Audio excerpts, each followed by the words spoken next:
Faire du sport au quotidien, recycler ses déchets ou encore respecter les limitations de vitesse sont autant de pratiques vécues comme des contraintes pour la plupart d'entre nous. Alors que se passerait-il si on passait par le jeu et l'amusement pour inciter au changement ? Ce concept appelé gamification ou ludification est l'une des grandes tendances du moment. Issue des domaines du marketing et de la communication, et cette tendance débarque en Europe.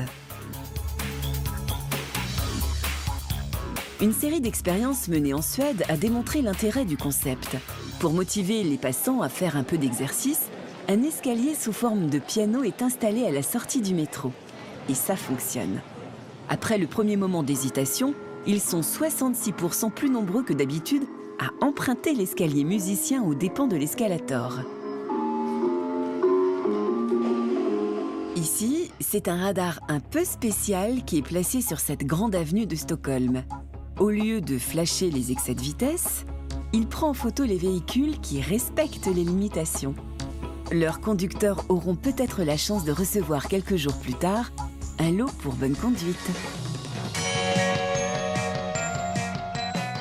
C'est une bonne initiative, je respecte le code de la route et je gagne de l'argent, parfait. Pas sûr de gagner à tous les coups, mais l'espoir de récompense fait mouche et la vitesse moyenne sur cet axe a baissé de 22%. Pour Laurent Madelin, enseignant-chercheur en psychologie à l'Université Lille 3, la clé du succès de la gamification se situe dans notre cerveau.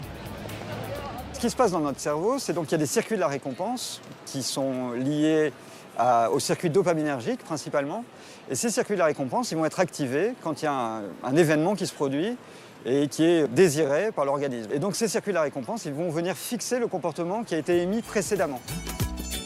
Le circuit de la récompense, qui favorise donc la répétition d'un comportement ou d'une action, est chez l'homme comme chez l'animal en étroite relation avec le siège du plaisir. Le siège du plaisir se trouve dans le cerveau. En son milieu, une région appelée aire tegmentale ventrale centralise les informations sur nos besoins fondamentaux. Selon le niveau de nos manques, elle libère un messager chimique nommé dopamine, chargé de communiquer l'information à une autre zone du cerveau dite noyau accumbens. Reliées, ces zones forment alors ce que l'on appelle le circuit de la récompense. Son but est simple, combinant l'aiguillon du manque avec l'appât du plaisir, il nous pousse à répéter inlassablement les comportements indispensables à la survie individuelle. Appliquée aux éco-gestes, l'idée d'utiliser le jeu pour motiver le changement de comportement est plutôt prometteur. C'est le pari du recyclage ludique proposé par cette machine installée le temps d'une journée sur le parvis de l'Hôtel de Ville de Paris. Non seulement cette machine récupère et trie gobelets, canettes et bouteilles en plastique, mais elle récompense le geste citoyen par un système de jackpot. Après avoir déposé le déchet, l'utilisateur peut tenter sa chance et gagner un lot. Ou rien du tout. Ah mais gagné. Et ben voilà. Donc là, vous allez pouvoir choisir entre des bons de réduction ou des cadeaux, ou le fait de planter un arbre en Amazonie pour Pur Projet. Je vais faire un don. Voilà. Bravo. Vous étiez au bout de la démarche, c'est bien. L'idée fédératrice et qui est extraordinaire à notre sens, c'est le fait d'associer un geste de tri à quelque chose d'un peu ludique. De dire à un moment donné, concilier, utile et agréable. Faire en sorte qu'effectivement, quand les gens font ce geste, qui n'est pas forcément toujours naturel, et ben à un moment, ils y trouvent une forme de plaisir qui n'est pas que le fait de s'inscrire dans quelque chose de citoyen, entre guillemets. Et en plus, on est même dans une démarche où on veut que les gens posent le déchet plutôt qu'ils le jettent, parce qu'on veut réellement valoriser le geste. Les déchets ont de la valeur, c'est potentiellement de la matière première de seconde génération, et on veut que les gens s'en rendent compte. Le public adhère et comprend bien la démarche. Je pense que c'est mieux l'approche par le jeu que par la répression, effectivement. C'est très sympa, quoi. Ça sollicite plus les gens à venir à poser son gobelet, sa canette et gagner quelque chose, voilà. Le domaine du recyclage n'est pas le seul à avoir besoin du coup de pouce de la gamification. 93% des Français sont préoccupés par les changements climatiques, mais ils ne sont qu'un tiers à utiliser un mode de transport écologique. Alexis n'est pas spécialement un militant vert. Pourtant, il ne circule plus jamais en voiture dans Paris et c'est à vélo qu'il se rend au travail.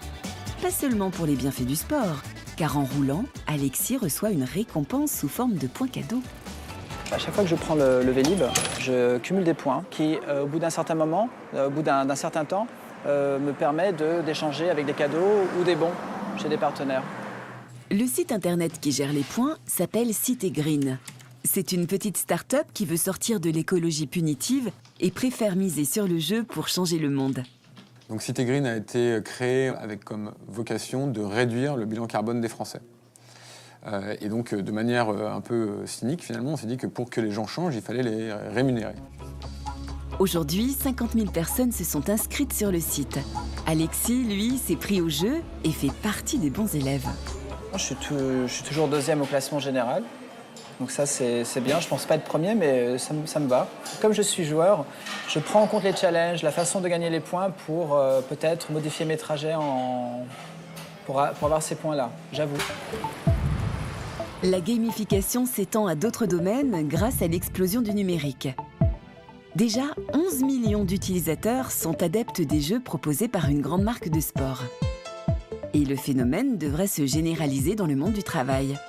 On prévoit qu'une entreprise sur 2 devrait utiliser la gamification pour doper la motivation de ses salariés en 2015.